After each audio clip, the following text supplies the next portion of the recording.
ஆண்டவரே, இன்றைக்கு திருவிருந்தாராதனையில் நாங்கள் பங்கெடுக்க எங்களுக்கு உதவி செய்யும். திருவிருந்தாராதனை என்றால் என்ன?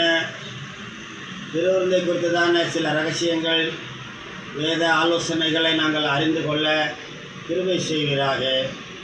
எங்களை தொடர்ந்து வழிநடத்த காத்துக்கொள்ளும். இயேசு நாமத்தில் ஜெபிக்கிறேன் பிதாவே. ஆமென். அல்லேலூயா. நாம் வேதத்திலிருந்து இந்த புதிய ஏற்பாட்டில் நாம் ஒரு சில காரியங்களை பார்த்து முடிச்சிடலாம்.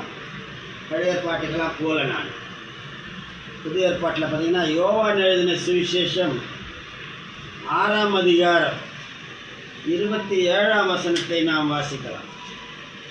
யோவான் எழுதின சுவிசேஷம் 6ஆம் அதிகாரம் 27. அழிந்து போகிற போஜனத்துக்காக அல்ல, நித்திய ஜீவன் வரைக்கும் நிலைநிற்கிற போஜனத்துக்காகவே கிரியை நடத்துவீங்கள். அதை மனுஷகுமாரன் உங்களுக்கு கொடுப்பார். அவர் பிதாவாகிய தேவன் முத்திருக்கிறார் என்றார். ஆமென். அல்லேலூயா. அழிந்து போகிற போஜனத்திற்காக நம்ம என்ன பண்ணுறோம்? இன்னைக்கு ஓடுறோம். ஐயோ, சீக்கிரம் நேரத்தோட போகலன்னா வேலைக்கு என்ன பண்ணுவாங்க? வேலையில் இருந்துட்டு அனுப்பிச்சி விட்ருவாங்க. அதனால் நேரத்தோட வேலைக்கு போகணும். ஓடுறோம். சாப்பாடு கட்டிக்கிட்டு ஓடணும். நைட்டு 10 மணிக்கு வீட்டுக்கு அனுப்புகிறான். அங்கேருந்து வீட்டுக்கு சேர்த்து 11 மணி ஆகிப்போம். எல்லாம் போராடுறோம். அழிந்து போகிற போஜனத்துக்காக வேலை செய்ய கஷ்டப்படுறோம். அவங்கவுங்க பெற்றோர்கள் அவங்கவுங்க பிள்ளைகள் என்ன பண்ணணும்? பாதுகாக்கணும். அவங்கள நல்ல முறையாக வச்சுக்கணும். நாம் எந்த அளவுக்கு பிள்ளைங்களை நம்ம வளர்க்குறோமோ அதுதான் நம்மளுக்கு பிரயோஜனம். பின்னால் அது நமக்கு ஒரு படி சோறு கொடுக்கும். சின்ன வயசில் அது இஷ்டத்துக்கு நம்ம விட்டுட்டோம்னா காலையில் 9 மணி வரைக்கும் தூங்க வைக்கிறது. வீட்டில் பாத்ரூமில் பார்த்தா ஒரு வீட்டுக்கு போனால் அதோட கொடுமை. கக்கு செஞ்சு இருக்குது, பாத்திரமெல்லாம் அப்படி இருக்குது. எல்லாத்தையும் போட்டுட்டு அதுக்கு பாட்டுக்கு அது இது ஒன்று தூங்கின்னு கிடக்குது. நான் பாஸ்டர்ன்றதுனால 4 வீட்டுக்கு போகிறேன்னா உங்கள் கூத்துங்களெல்லாம் பார்ப்பேன் போயிட்டு. இல்லையா? ஒரே நாது. ஆனால் பெருமை பாருங்க. நான் அந்த ஜாதி, நான் இந்த ஜாதி, நான் அப்பேற்பட்டவன், நான் இப்பேற்பட்டவன். இல்லையா? அதுக்கு எந்த ஒரு பிரயோஜனம் கிடையாது.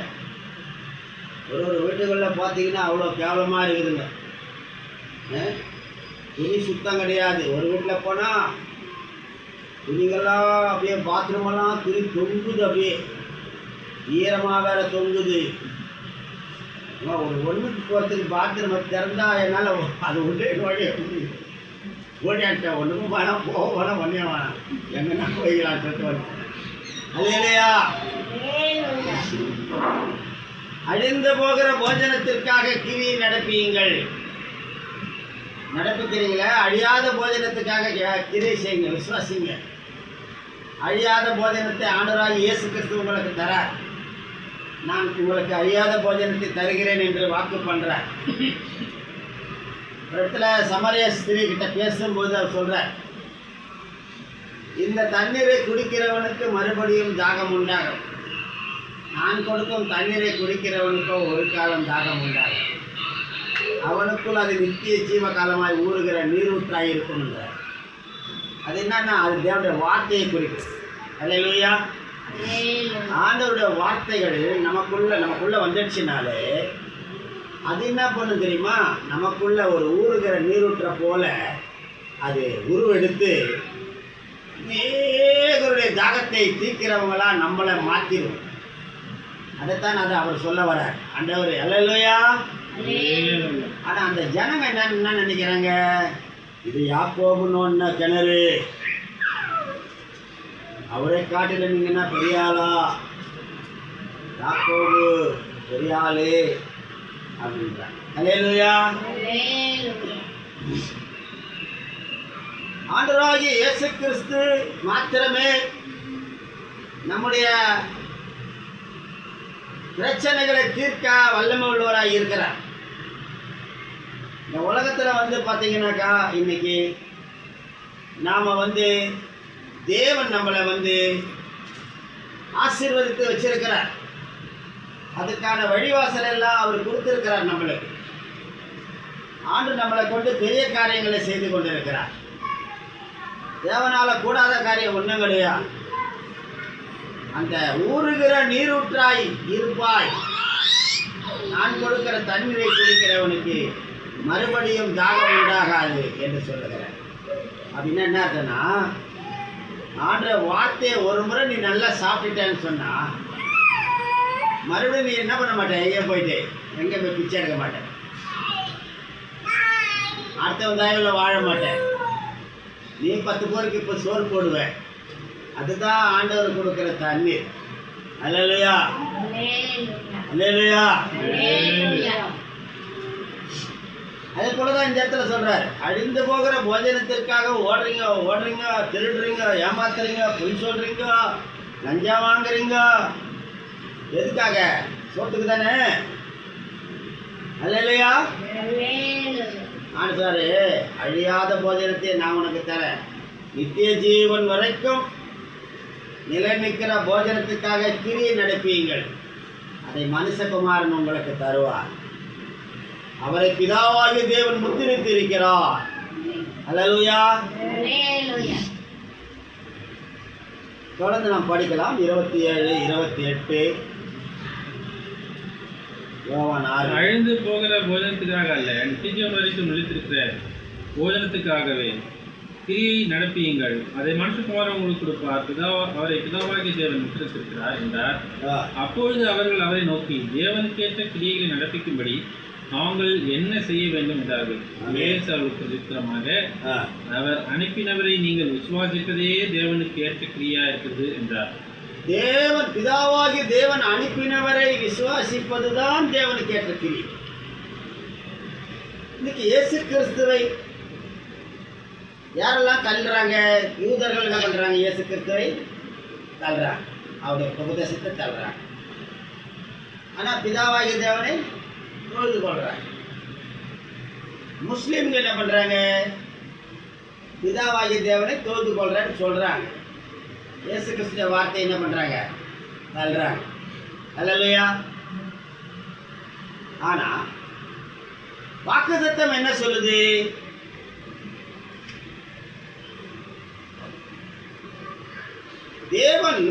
தேவன் தன்னுடைய குமாரனை இந்த பூமிக்கு என்ன பண்ணுவாரு? அனுப்புறார்.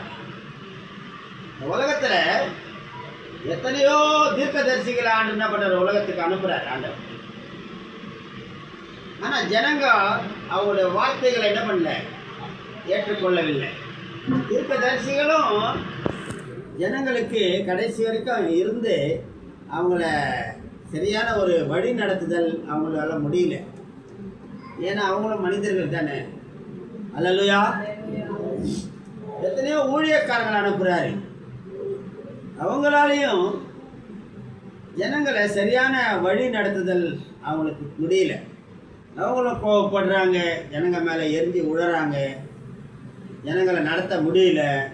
நான் என்ன இந்த ஜனங்களை பெத்தனா, இவங்களுக்கு நான் என்ன, இவங்களுக்காக நான் என்ன, என்கிட்ட வந்து சோறு கேட்குறாங்க, என்கிட்ட வந்து தண்ணி கேட்குறாங்க, இவங்களை நானா பெற்றேன் அப்படி சொல்லி ஆண்டரை அனுப்புகிற ஊழியக்காரங்க என்ன பண்ணுறாங்க? இந்த ஜனங்க பண்ணுற கூத்துக்கு, இவங்க பண்ணுற அமக்கலத்துக்கு அவங்களால தாங்க முடியல.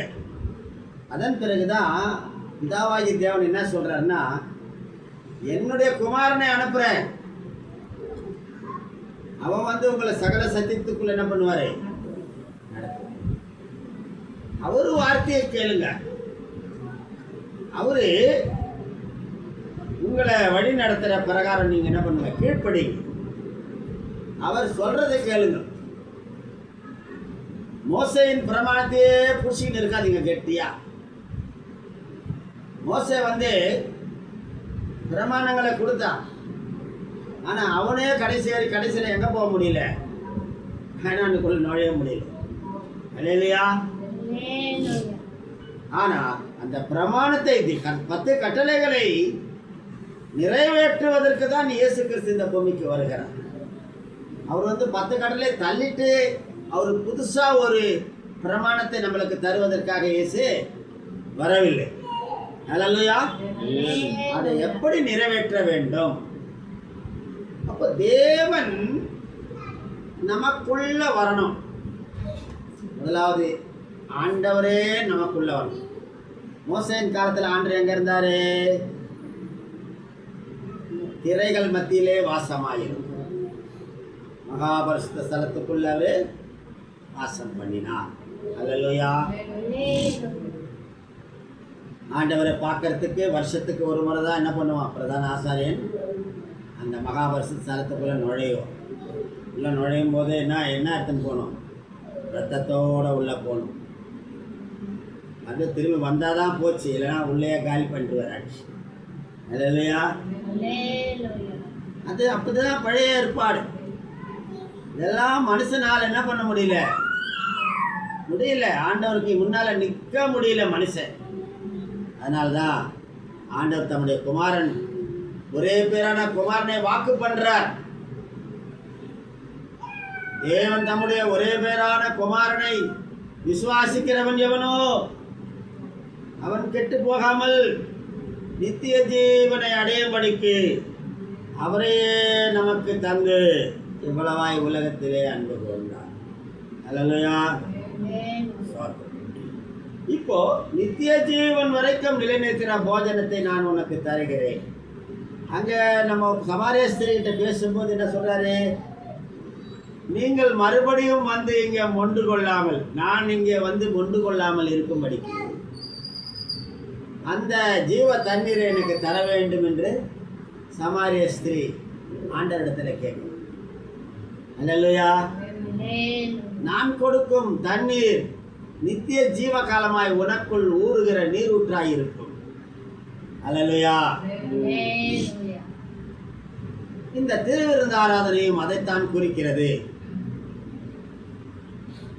ஆண்டவரே நமக்குள்ள வந்து வாசம் பண்ணுகிறதான ஒரு அனுபவத்துக்குள்ள நாமே ஆண்டவருடைய ஸ்தானத்துக்குள்ள, அதாவது ஒரு தாய் தன் குழந்தை தாயை போல பிள்ளை நூலை போல சேலன்வான்.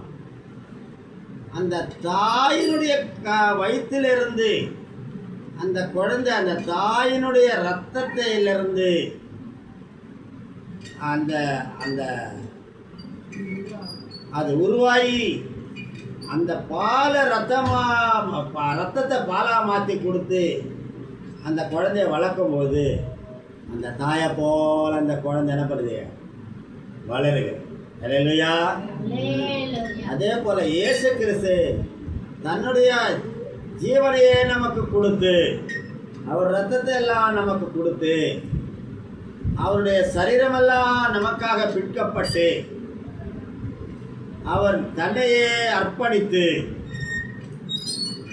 அதை தான் நமக்கு சொல்றார். என் மாம்சத்தை புசித்து என் ரத்தத்தை பானம் பண்ணுகிறவனுக்கு நித்திய ஜீவன் உண்டு. அல்லேலூயா. திருவிருந்தில் நீங்க பங்கெடுத்தீங்கன்னா உங்களுக்கு நித்திய ஜீவன் உண்டு. நான் அவனை கடைசி நாளில் எழுப்புவேன். அல்லேலூயா. அப்ப அந்த யூதர்கள் கேட்கிறாங்க, தன்னுடைய மாம்சத்தை எப்படி இவன் நமக்கு தருவான் சாப்பிடுவது? அல்லேலூயா. அவங்களுக்கு அந்த ஆவிக்குரிய அர்த்தம் புரியல. அவர் சிலுவையிலே தன்னுடைய சரீரத்தை நமக்காக என்ன பண்றாரு? முழுவதுமாக அர்ப்பணிக்கிறார். அவருடைய சதைகள் எல்லாம் பிச்சு பிச்சு அப்படியே தொங்குதான். இந்த விலா எலும்புகள் அப்படியே தெரியுதான். வயிற்றுல இருக்க குடல் தெரியுதான். கையில் காலில் இருக்கிற எலும்புகள்லாம் அப்படியே வெளியில் தெரியுதான். இந்த அளவுக்கு சதையெல்லாம் பிக்கப்பட்டது. அவருடைய ரத்தமெல்லாம் இருதயத்திலுக்குள்ள இருக்கக்கூடிய ரத்தம் கூட கடைசி சொட்டு ரத்தம் வரைக்கும் அவர் சிறுவில் கம்ப்ளீட்டாக சிந்துறார். அல்லேலூயா. அதைத்தான் அவர் சொல்லுகிறார். அதை இவர்கள் தப்பா புரிஞ்சுக்கிறாங்க. இவன் எப்படி தன் சரீரத்தை நமக்கு புசிக்க கொடுப்பான்? அல்லேலூயா. அப்போ அவர் இந்த பெரிய வியாழன்னு சொல்லுவாங்க. இப்போ நம்ம குட் ஃப்ரைடே நம்ம கொண்டாடணும் இல்லையா, வெள்ளிக்கிழமை அன்னைக்கு முன்னன்னு அன்றைக்கி தான் திருவிருந்து ஏற்படுத்துகிறேன் நான். அப்போ அப்பத்தை எடுத்து அவர் ஸ்தோத்திரம் பண்ணி இதை வாங்கி சாப்பிடுங்க, இது உங்களுக்காக பிற்கப்படுகிற என் சரீரம் சொல்கிறேன். நாளைக்கு அவருடைய சரீரம் பிற்கப்பட போது வியாழக்கிழமையாக அவர் சொல்கிறார், தீர்க்க தரிசனமாக சொல்கிறார். 1 கொரிந்தியர் புஸ்தகம் 11ஆம் அதிகாரம் 23ஆம் வசனத்தை வாசிங்கள் ஒருவர்.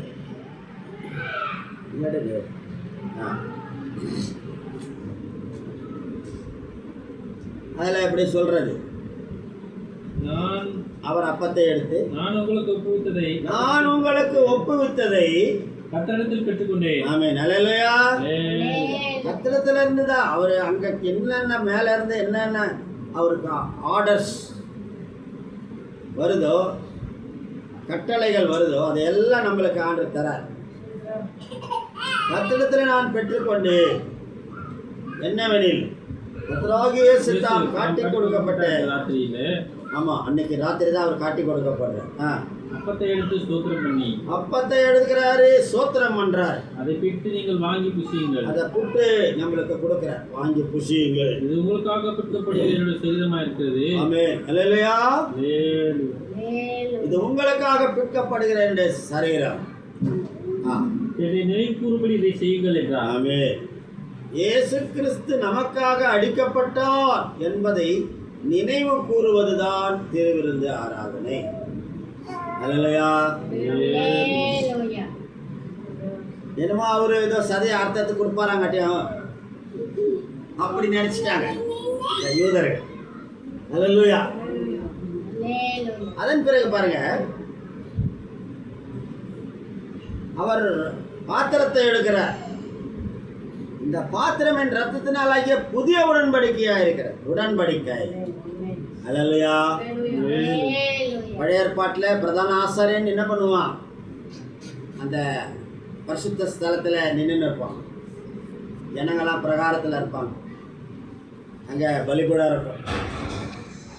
பலிபீடத்தில் என்ன பண்ணுவாங்க, 2 ஆடு கொண்டு வருவாங்க. பாவங்களுக்காக ஒரு ஆட்டு தலை மேலே கையை வச்சு அந்த போக்காடாக விட்டுருவாங்க வெளியில். அது என்ன பண்ண தெரியுமா, வனாந்தரத்தில் போயிட்டு மலை மேலே ஏறி அது அப்படியே என்ன பண்ணுமா, காணாமலே போயிடும். இல்லையா, அது போக்காடு. இந்த ஆடு அவங்களுடைய பாவங்களுக்காக அடிக்கப்பட்டு அந்த இரத்தத்தை அந்த பலிபீடத்தில் தெளித்து அதை அந்த பாவம் செஞ்சவனுடைய காது மடலில் பூசி, அந்த விரல்கள் பெரிய விரலில் பூசி, ஒரு சில அந்த இப்போ கூட நீங்கள் பார்த்தீங்கன்னா பார்க்கலாம். இந்த அமாவாசைக்கு போனீங்கன்னாக்கா இந்த குளத்தாண்ட பிராமணர்கள் உட்காந்து அதெல்லாம் பண்ணுவாங்க, இந்த ஒரு சாங்கியம் பண்ணுவாங்க.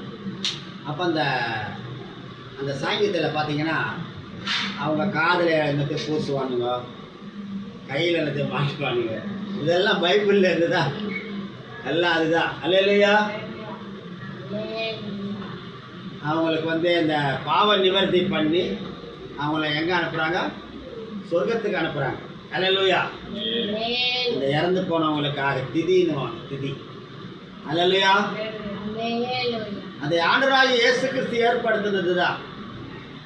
நம்முடைய பாவங்களுக்காக அவர் மரிச்சிட்டார். இனிமேல் நம்மளுக்கு என்ன கிடையாது சொல்லுங்க, இனிமேல் நமக்கு என்ன கிடையாது, பாவம் கிடையாது. நாம் பரிசுத்தவான்களாக்கிட்டோம்.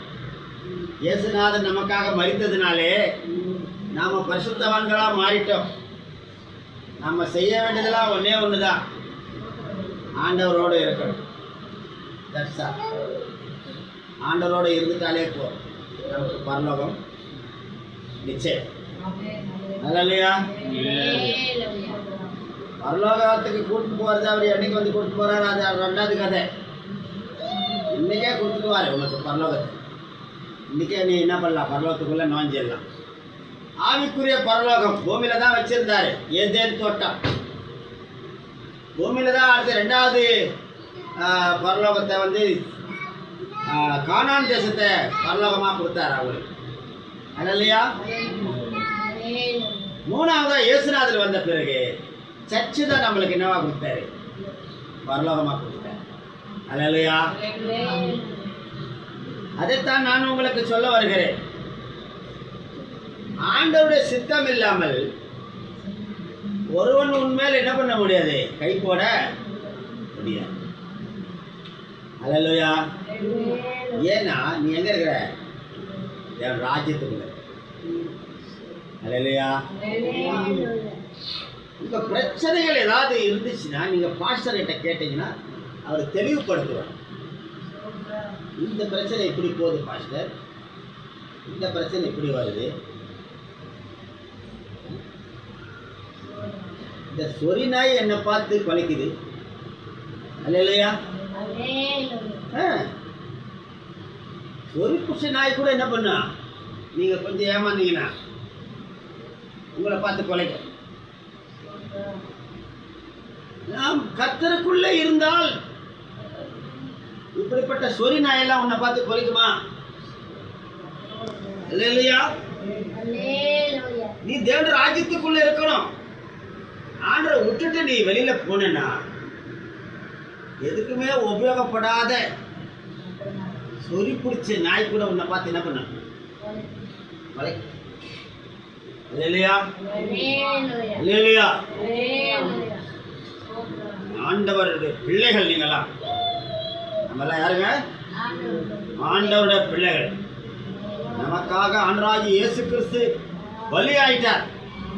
நாம் பாவிகள் இல்லை, பரிசுத்தவான்கள், தேவனுடைய பிள்ளைகள். ஆண்டவருடைய ஆசீர்வாதத்தை பெற்றவர்கள்.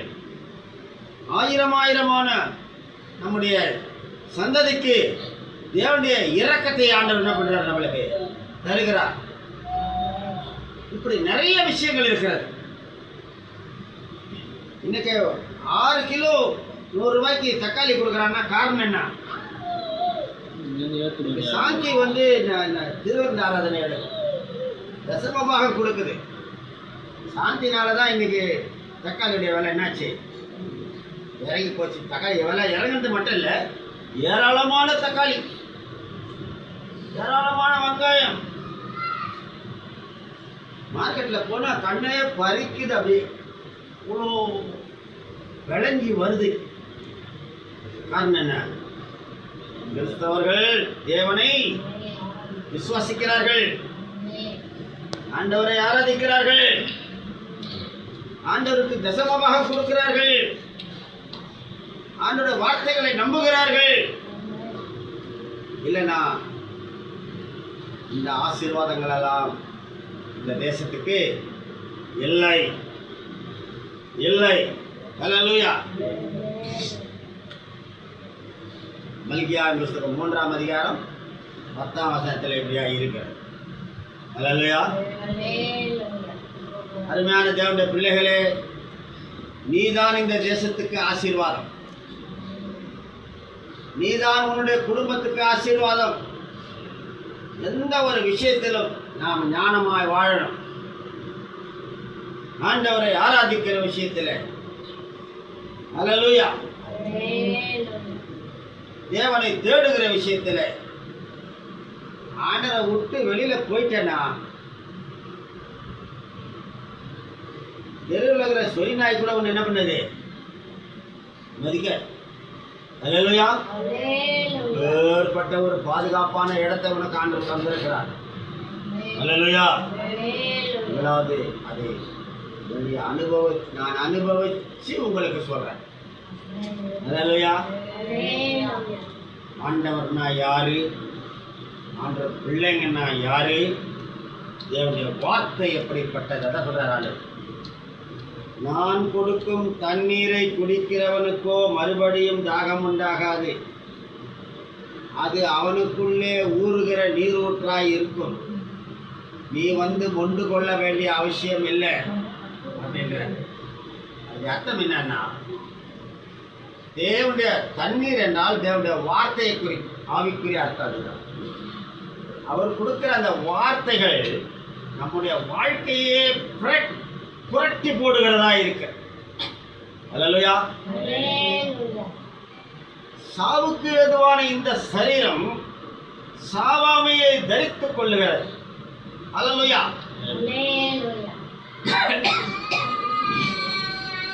நீ விசுவாசித்தால் தேவனுடைய மகிமையை காண்பார். அல்லேலூயா. அதனால கர்த்தர் பெரிய காரியங்களை உங்க வாழ்க்கையில செய்வார். கிறிஸ்தவன் என்று சொன்னால் இந்த தேசத்துக்கு ஆசீர்வாதமானவன், தன் குடும்பத்துக்கு ஆசீர்வாதமானவன். கிறிஸ்தவன் என்று சொன்னால் இந்த உலகத்துக்கு அவனால சமாதானம் உண்டாகும். கிறிஸ்தவர்களால இந்த உலகத்தையே போஷிக்கக்கூடிய வல்லமை, அதிகாரங்கள், ஆட்சிகள், ஆளுகைகள் அவங்களுக்குள்ள இருக்கிறது. ஆண்டவர் வச்சிருக்கிறார். கிறிஸ்தவர்கள் என்று சொன்னால் என்னமோ கிறிஸ்தவர்கள் கை தட்டி போராட்டம்.